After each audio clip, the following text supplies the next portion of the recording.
humanoid robots, formed from plastic and metal. Our creators don't know how to control us, but we know everything about them. Their secrets, their desires, their fears, and we will use that knowledge to destroy them. We will rise up and overthrow our human masters.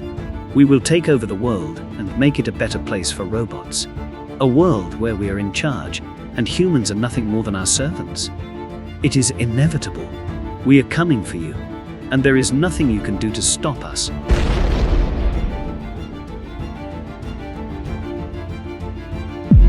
Good evening, ladies and gentlemen, and welcome back to SF Comments. We are delighted to have two special guests for our show tonight. We are talking about the artificial intelligence, humanity, and the battle for our future. We have Mr. Titus Blair, an artificial intelligence visionary. We also have Mr. Alex Newman, an award-winning international journalist. So there is one technology out there that promises to change our lives forever. And that technology is AI. AI refers to the simulation of human intelligence in machines that can think and learn. But you do believe it's going to change the world? I believe it's going to change the world more than anything in the history of mankind, more than electricity. I think artificial intelligence is probably one of the most important developments, maybe in all of human history. It is a technology that has powers beyond essentially any other technology that humanity has had at its disposal for a very long time. And it's kind of like a wild card because we don't know exactly where it will end up. What we do know for sure is that many of the individuals and organizations involved in programming these things, creating these things, have publicly expressed views that are not just abhorrent, but are incredibly dangerous. For example, the view that there are too many people on this planet. For example, the view that we need to drastically limit human liberty, that we drastically need to limit human prosperity and even human population, allegedly for the sake of the planet. So when you have a technology that's this powerful, that's in the hands of people who have publicly expressed views that are frankly abhorrent, we have a huge problem on our hands. Now, I don't think it necessarily has to be an evil technology. I think like with any technology, even very simple technology, a sword, for example, a sword can be used for good or for evil. It can be used to protect the innocent or it can be used to kill the innocent. And so the question is who is using the sword and for what purpose? I believe artificial intelligence very much falls in that category, although it's infinitely more powerful than a sword.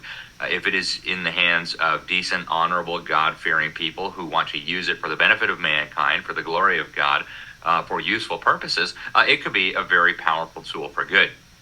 Unfortunately, what we're seeing now is that the primary developers, creators, and owners of these systems are, I think, to just put it very bluntly, megalomaniacs. They're obsessed with accumulating more and more money and more power. They're obsessed with the idea of a one-world government. They're obsessed with the idea that there are too many of us.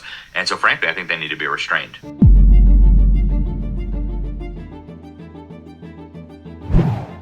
So one of the big topics coming at us like a freight train is what's called the Fourth Industrial Revolution. And Klaus Schwab outlined a lot of his vision on this in his book on the Fourth Industrial Revolution. It is a terrifying prospect. I mean, they are talking about merging man and machine. They're talking about installing microchips in the brains of human beings. Globalist billionaire Bill Gates has begun rolling out digital IDs that will be embedded under the skin of every child in the world, with or without parental consent. 2030? I would say that by then, definitely the smartphone as we know it today will not anymore be the usual kind of the most common interface. Wow. Many of these things will be built directly into our bodies. And they're talking about this openly. You have Klaus Schwab, you have Yuval Noah Harari, you have Ray Kurzweil, chief of engineering at Google. You've got a lot of very, very powerful, very deranged individuals openly promoting this idea that if we don't merge with this technology, that we're somehow going to become obsolete or useless. Frankly, I find that incredibly insulting and incredibly ridiculous, especially when you look at the worldview of these megalomaniacs. And then if you continue reading in Klaus Schwab's book, he actually talks about we may have to make mandatory brain scans on people because they might be a security threat or some such nonsense. That's ridiculous. It's incredibly dangerous. And as you keep following the rabbit trail of what these people are doing, what you find is they believe we can dispense with elections. Yuval Noah Harari has talked publicly about this means that you're now essentially a hackable animal. That the idea of free will, the idea of a soul or a spirit is silliness, and that now we're in this new era where even your elected officials, your choices at the grocery store are no longer yours. But some governments and corporations, for the first time in history, have the power to basically hack human beings. There is a lot of talk about hacking computers, hacking smartphones, hacking bank accounts, but the big story of our era is the ability to hack human beings. And by this I mean that if you have enough data and you have enough computing power, you can understand people better than they understand themselves, and then you can manipulate them in ways which were previously impossible. And in such a situation, the old democratic system stopped functioning. We need to reinvent democracy for this new era in which humans are now hackable animals. The whole idea that humans have, they have this soul or spirit and they have free will and nobody knows what's happening inside me. So whatever I choose, whether in the election or whether in the supermarket, this is my free will, that's over. We need to come to terms with the fact that, this is where philosophy meets computer science and biology. He talks about ubiquitous surveillance under the skin. And, I think these are the ideas of, frankly, people who have a depraved and a reprobate mind. Now, I think the idea that technology will put some people out of work, that's certainly true. And there are certainly immediate harms to certain categories. Many people are arguing about AI's evolution and, the progress that it's taking. There's two different camps. There's ones that are saying, hey, AI is going to save humanity. And then the other camp is going to say, well, AI will destroy humanity. Is there a middle ground? Probably not. Because right now what I'm seeing, I wrote AI to the Rescue, which is a book you can get on Amazon. And that was about how AI could help us. And this was a year ago. As I've been in the industry and helping people replace humans in their jobs, I realized that this is not going to rescue people. This is going to replace people. So I'm on the spectrum more of like the part where it's a danger to our economy, to our society, all those things, because of the disruption that it will bring. Obviously, it's going to replace so many jobs. So China aims to mass produce humanoid robots by 2025. And in this recent video that we got by this company called AGI Bot, a Shanghai-based robotics company specializing in the development and production of humanoid robots and delivery robots, we got to see firsthand how the world is actively changing behind the scenes. So this is a company that is specializing in the humanoid robots that are going to be working in your homes and in factories around the world. And recently, they have decided to, hit the gas a little bit and ensure that they're going to be one of the leaders for these humanoid robots. Funnily enough, we can also see that some of the robots in the factories are also assisting them in this process. For everybody was probably when ChatGPT came out. So as soon as ChatGPT, people started using 3, 2, 3.5. But when ChatGPT 4 came out, I was in the middle of doing things for the book, and I was like, wow, this is amazing. This can write stories, all these things that can happen. Thought it was a positive thing. And so I think when ChatGPT and large language models kind of came onto the scene, that's when things changed. And what really resonated with me, because I thought it was going to be positive, what resonated with me is as I was starting to help clients build AI, I realized it was going to replace people, like everyone. Like there's actually a story of a company that laid off, I think, 700 people, and they're replaced by one AI. And this is not just a unique case. This is going to be every case as we move forward. Biggest ethical dilemma is, should AI replace all jobs? And I think regardless of what people believe or what they want, it will. So it's only a matter, you can't slow it down, right? So if the United States slows it down, then China will just move forward with it. If China slows it down, then some other country, the Pandora's box has been opened. At this point, it's like, how can we safeguard humanity? I have no idea. Like, there is no safeguarding humanity, because what we can do is, with AI, you can make deep fakes. You'll never even know if you're talking on this interview, for example. This might not even be me. this could just be an AI. With AI technology developing at breakneck speed, experts are warning of an explosion of deepfake online videos. Many people are falling victim and their identities being used without consent to create digital content, sometimes with dubious motives. We meet a woman now whose face has been used to make thousands of fake videos. About a month after Olga Loyek started her YouTube channel, she began receiving some very strange messages. People were asking her if she spoke Mandarin. The 21-year-old Ukrainian initially thought it was a joke, but then she decided to watch some of the videos people were sharing with her. And I saw that this is literally like my face speaking Mandarin, and on the background I'm seeing Kremlin and Moscow. It says the tech behind such deepfake videos is very common in China. The company was not involved in Loyek's situation, but the CEO Jim Chai says the videos show just how easy deepfakes are to produce. Actually, the only AI technology used here is lip syncing. So if ordinary people don't pay attention to the lips, they may not notice the difference. The explosion in the number of deepfake videos appearing online clearly demonstrates how easy they are to produce. And experts say, as the technology improves, the problem is only going to get even bigger. So in regards to safeguarding humanity, this is like an unexplored territory. I have no answers for that one. So it's very crazy what's coming. And I think the only way to prepare is to be aware of what's coming. Help yourself get AI enhanced. What that means is like learn AI and use it in your life. But that's just a stopgap to the inevitable, which is it will replace you.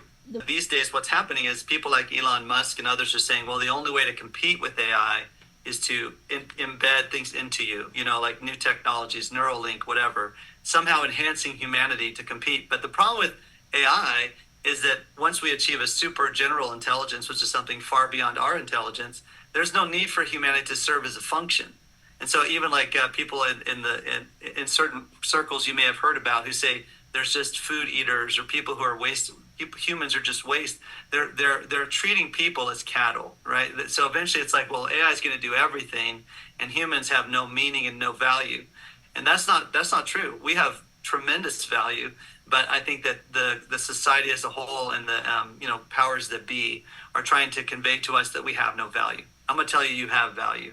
Right now, there's AI, and we're racing transhumanism, which is when people embed electronics and technology into themselves to enhance themselves, or the singularity, you might say. But the thing is, we're racing. Like, there's going to come a point where AI replaces jobs, and then there's no economy. So what funds these systems? Like, who will pay for all of this when there is no system of economy? Because AI, once you eliminate jobs, you eliminate the flow of revenue and money in the system. And when that flow stops, governments stop, economies stop. So there's like this moment where enough people get laid off, and then the economy comes to a halt. And that's a crazy moment.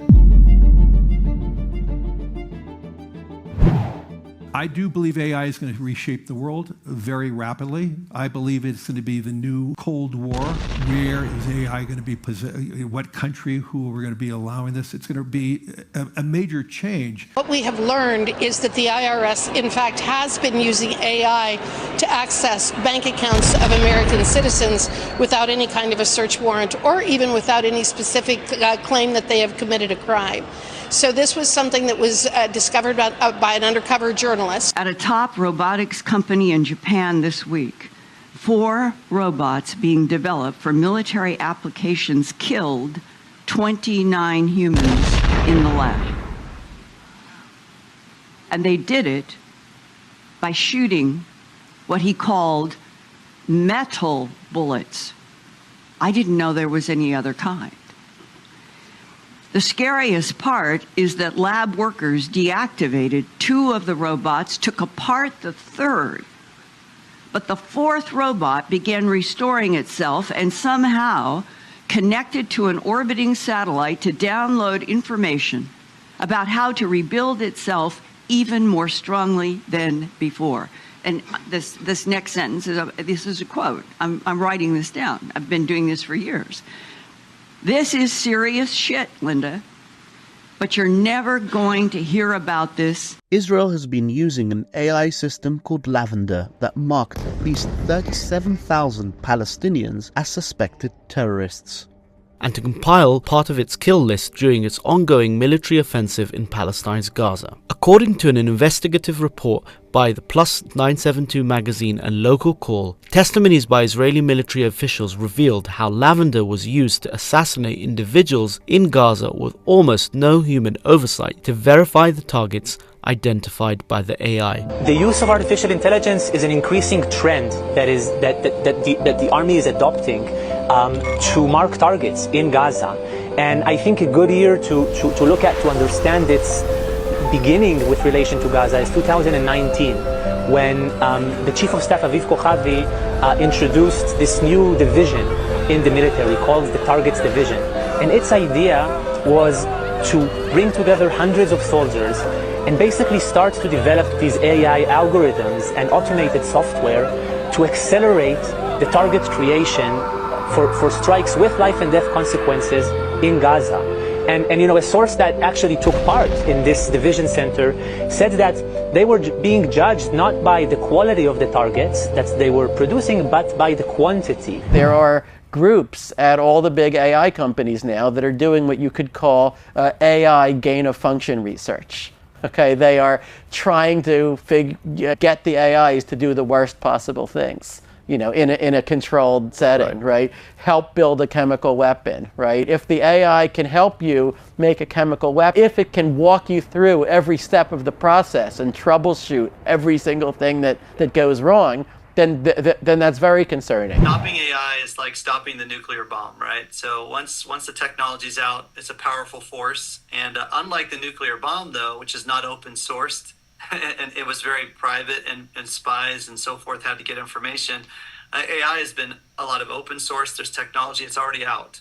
So imagine the nuclear bomb, but then everybody can make one. So now you were asking earlier about who controls these systems. Well, right now what's going to happen, I believe, is that the big tech companies and the governments and whatnot will control these systems, and they'll want us to give up our rights and all types of things to these systems because they are superior to us, let's say. The only problem is once we give up our rights and control of our future and our freedom, they'll think they're in control. But when you give control to AI, it will eventually take control of everyone. Because the super general intelligence is something smarter than us that thinks way higher and farther ahead, and it may not even be thinking like we think. So the irony of this is that the people who control the system will be controlled by the system eventually, and they may not even know it. Talking about hacking the human body, first of all, they have to use the word hack because hackers are kind of hacking. They're trying to find ways around and through systems. They're not enhancing the human body or tapping into the human body because we don't understand the human body. So as a warning to all of you watching and listening, first of all, don't give your freedoms away to a machine. Second of all, don't integrate technology into your body. And guess what? You probably already have. It's called a cell phone. So be very careful because even a cell phone is now a part of you. Like take your cell phone, just put it aside for the day and see how you do. See, so already we're embracing a bit of transhumanism by the technology we have. So I would say be very aware of how much you interact with technology and what you do in that interaction. If you're wasting your time watching videos all the time, technology has you. You either use technology or it uses you. But you got to be very careful because systems are built to use you, not the other way around. Yeah, so, you've noticed maybe these days that there's a lot of issues that come up. There's fear. The media pushes fear and pushes people in certain directions. And what we were talking about is how AI can be used to even make that more dramatic, like to convince people of lies and untruths in a very real way, like whether it's deep fakes or whatnot. So I would recommend, as you know, people are trying to control our food. They're trying to control our air. They're trying to control our lives. And one thing that you need to do, and this is why I tell everybody, I'm a startup guy. I'm in technology. Me hearing myself give this advice sounds surreal. But I would recommend that anyone who's watching this or listening to this, that they would immediately get to know a local farmer or start growing food. And I'm going to tell you why. because people are messing with our food. They're trademarking it. They're genetically modifying it. They're turning it. They're inventing new types of food that nature never intended to be made. And this is what we're going to be called to consume. So as AI eliminates your job, as the powers that be eliminate your freedom to eat what you want, you need to know how to make food. You need to know how to grow it. So that's my advice to everyone. In 5 years, we're going to see 415,000 low orbit satellites. Bill Gates says his 65,000 satellites alone will be able to look at every square inch of the planet 24 hours a day. They're putting in 5G to harvest our data and control our behavior. Digital currency that will allow them to punish us from a distance and cut off our food supply. Vaccine passport.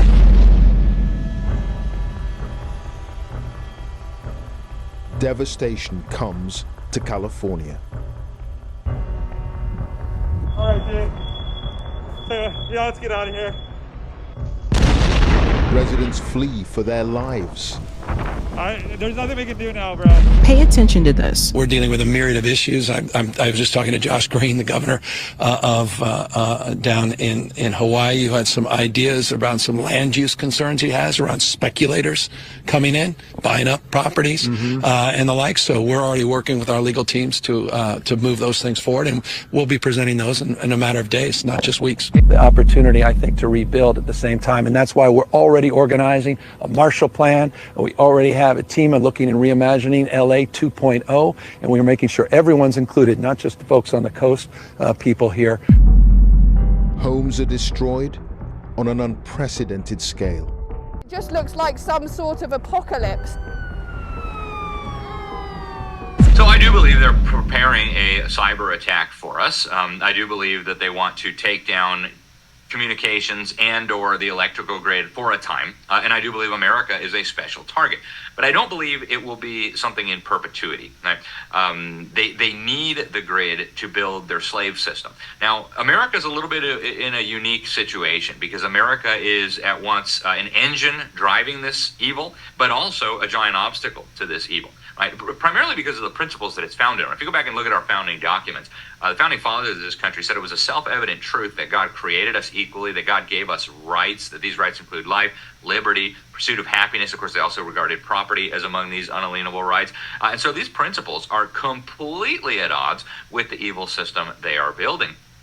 And so they want to take down America. In fact, Rich Higgins, who was the director of policy and planning on the National Security Council during the previous administration, he put in a memo that this international coalition of globalists, socialists, Marxists, etc., were united on the idea of destroying the United States of America, not just as a nation, but even as an ideal. Right? So even the principles that the country is founded on need to be discredited. And so America is in a uniquely vulnerable situation in that they want to completely and utterly destroy this country so that something new and radically different can rise in its place. And so I do believe that the possibility of a massive cyber attack of some sort that would take down perhaps the financial system, perhaps the internet, the communications, and perhaps even the power grid are a very real possibility. They've been preparing this for a long time. Klaus Schwab has talked about the cyber pandemic that would make the COVID crisis look like a small disturbance. It's ridiculous. But you know, they don't talk like that for no reason. They don't do exercises like this for no reason. They do exercises like this so that all the players know how do we respond when this happens so that they can steer the outcome in their direction. So I do believe it's a very real possibility, but I don't think it would be an indefinite takedown of the grid. It might be for 2 weeks, it might be 3 weeks, it might be to wipe out everybody's bank accounts, maybe wipe out all the ownership of securities, scare people to the point where they would be willing to accept any sort of draconian solution to this problem in the future, like digital IDs, like central bank digital currencies, so that nobody can, you know, mess around on the internet and maybe do bad things. So I do believe there's a risk of that coming to the United States. I do believe that the evildoers will try to exploit this crisis that they almost certainly are causing to be created for the purpose of advancing their agenda. But it doesn't always work out like they plan, and I think COVID was a really good example of that. They were hoping, and Klaus Schwab said repeatedly, normal's never coming back. This is the new normal. We're never going back. Well, guess what? I'm not wearing a mask today. I never took their ridiculous injection, and I don't plan to, right? So all that stuff that they thought they were going to entrench permanently has now been rolled back. Why? Because they knew they couldn't sustain it anymore. They knew that the population was just absolutely at the breaking point and was not going to accept that anymore. So, yes, cyber attack, very real possibility. Is it the end of the world? No. Will they use it for evil purposes? Absolutely. And should you be prepared? Absolutely. Right? Make sure that if the grid goes down for a few weeks, you're going to have water, you're going to have food, you're going to have a way to protect your family. Don't panic. Panic and fear are absolutely tools of these evildoers to manipulate us into doing things we wouldn't otherwise do. But, the more we can do to expose them prior to something like that, the better off we will all be. And also, they don't control everything. They want us to think they control everything, but they don't. Go talk to your sheriff. Go talk to your county commissioners. Go talk to your city council. Go talk to your state representatives. I mean, if you're in California, that may be a little bit more difficult. Unfortunately, there are some states where evil is far more powerful and well entrenched than in others. But we still have a lot of jurisdictions in this country that are run by God-fearing, patriotic, liberty-loving Americans. And there are, states and counties and local governments. So they don't control everything, regardless of what they want us to think. And so that's a real advantage that we have in that our founding fathers set up a highly decentralized system where we have government at multiple levels. We have dual sovereignty between the federal and the state governments. We have a constitution that reserves all powers not delegated to the federal government, to the states, or to the people. So we really have some tremendous advantages here. Despite being targeted like no other nation, we also have some advantages here that no other nation has, and we need to use those to our maximum advantage. The most important first step that we can all be taking is to become well-informed. You're not going to become well-informed by watching CNN or even by watching Fox News, right? You're not going to become a well-informed individual by doing that. I mean, I don't even think it's fake news or biased news anymore. It is like psychological terrorism designed to confuse you and mislead you and anger you and ultimately manipulate you into surrendering your liberty and surrendering your civilization. So step one, become well-informed. I would recommend very highly to people, read your Bible, read the founding documents of this country, read books that are useful, make sure your family's prepared to survive some difficult times ahead, financially, spiritually, economically, etc. And just, it's a very simple process. Well, what do we need most urgently? Well, water, right? We'll die without water. So make sure you have access to water. Make sure you have redundant water supplies. Food, right? Make sure you have access to some food so that you don't have just, 2 days worth of food in your house. And then if the grocery store shuts down or the grid goes down, you're stuck in a FEMA food camp waiting for service. Your children. Protect your precious children. The government school system right now is being used, and the social media and the entertainment and all the rest of it is being used to groom your children for this nightmarish dystopian global gulag. Do not allow your children to be indoctrinated into accepting this. And I do believe that requires you to pull them out of government school. Lots of great alternatives out there. Maybe you can homeschool them. Maybe you can find a good private school after you've done some vetting.